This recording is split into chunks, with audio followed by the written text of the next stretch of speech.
Afternoon everybody, still in my office having a nice walk around, getting a bit of exercise, a bit of vitamin D. Lovely afternoon. There's so much on my heart, and a lot of it is about relationships. And you know, the Lord reveals so much to us, and I think in this challenging time when people are stuck at home, you know, they said one of the worst punishments is isolation, in a prison, isolation. And I feel a lot of people are being isolated. And there's so much to fit into a few minutes, but I just wanted to share very briefly about relationships. And I think a lot of marriages are under strain, and maybe not even just because of this virus and people are together. I think maybe they were under strain before even these viruses came. But it's things that we get so busy in life that we just brush under the mat, we just brush under the carpet. And now being at home with that person can maybe bring those things out. And it's the challenges we face. And one of the things that I've learned with wisdom, I know my husband, I said to him after 11 years of marriage, I said, come, I want to do the marriage course. And he says to me, there's nothing wrong with our marriage. I said, well, if not, why not? Why not do this and then it can just get better? Anyway, it did get better.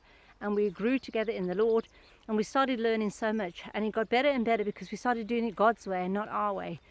And as we learned, and as I learned, started learning about the love languages, the languages of love. And I'm still learning. I still don't know all my friends and my families, but I try to see what they like and what they do and what their reaction is to things, to what the love language is. So I just want to briefly just show you, like my love language is words of affirmation.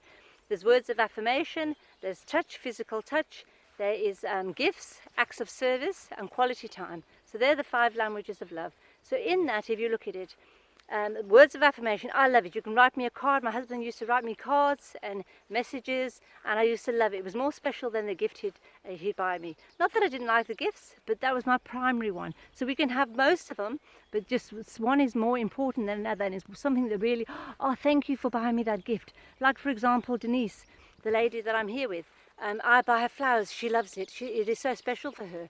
But more so, when I do her garden, like I weed the garden or I do, oh, thank you, Debbie, thank you so much. Oh, that looks so great. Thank you so much.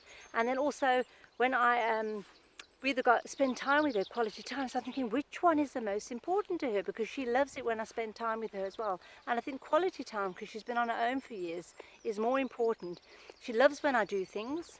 It's not really that important, but she loves it when I do things, and she's very grateful, and she loves receiving gifts. So our primary one is quality time. And my son, for example, acts of service. My son loves me to make him a cup of tea in the morning. He stayed with me for years until I obviously moved to the UK. I get up early, make him a cup of tea, that's it. He's made, that's it. I just got to make him a cup of tea, doing things for him.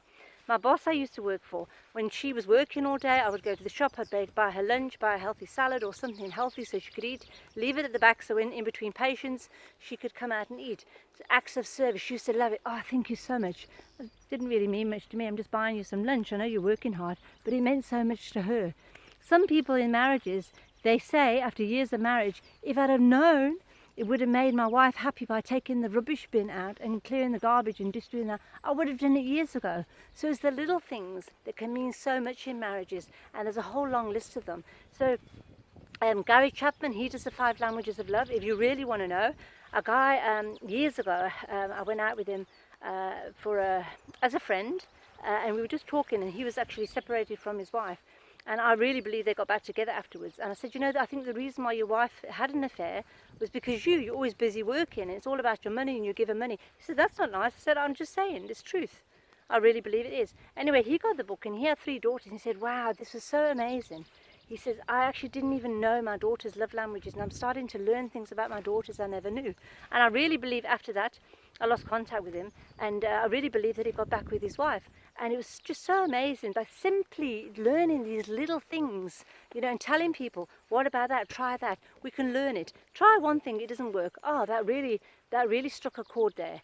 And those things can make such a difference in our relationships. A lot of men are busy working, and their wives say, I just want some time with you. And the men haven't got time, they're busy working, but here's the money, but they just want that quality time. So why do affairs happen? Because somebody comes along and they spend quality time, and they flourish their love language and fill up their love tank.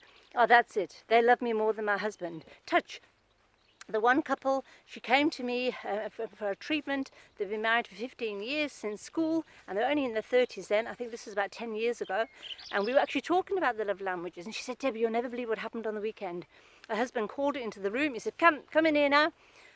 And she goes, what's the matter? She goes, do you want a divorce? He goes, no, but you want to divorce me. You don't show me love. I walk in, I put my arms around you, I hug you, you shrug me off. You're doing the dinner, I put my arms around you, you shrug me off. Go to bed, put my arms around you, shrug me off. Do you want to be with me? Do you really want to be with me? Because yes, of course I do. And so what they decided, they would have, the mum would look after the kids either Friday and Saturday, and they just decide whenever they're available, and okay, it's your turn to do whatever you want tonight. And a lot of times he'd say, okay, I just want to stay in bed all night.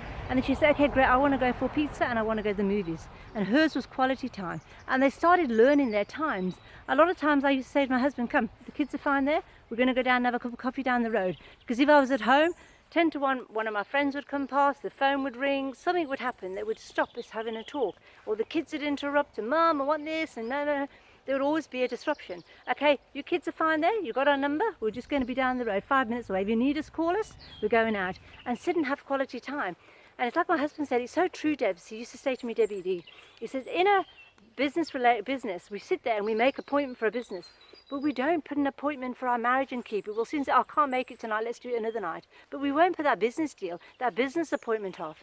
Make it important, make it a priority. We're going to have date night. This is a date night. Nothing's going to stop us, unless you're really sick or there's something major.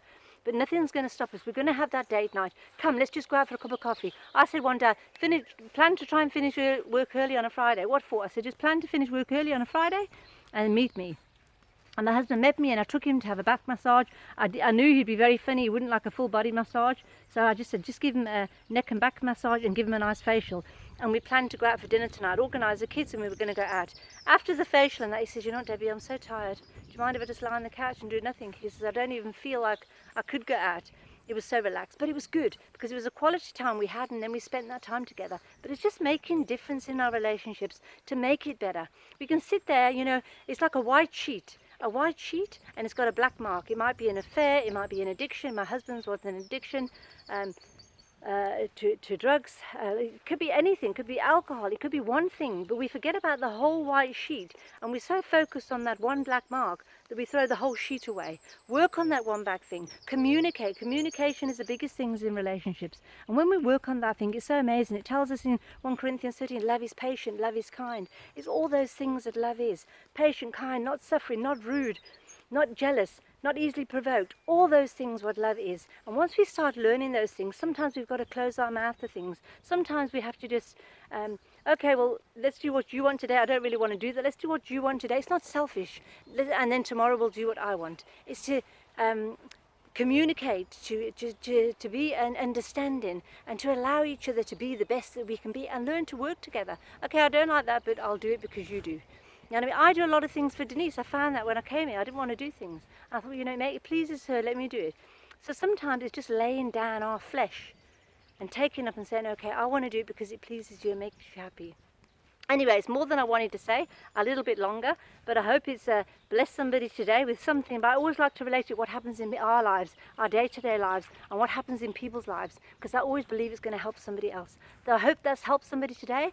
If it has, like, share, and just encourage somebody else, because God is good all the time. His word works. And when we apply it to our life, it's amazing what it does. It just changes from the inside to out. God bless.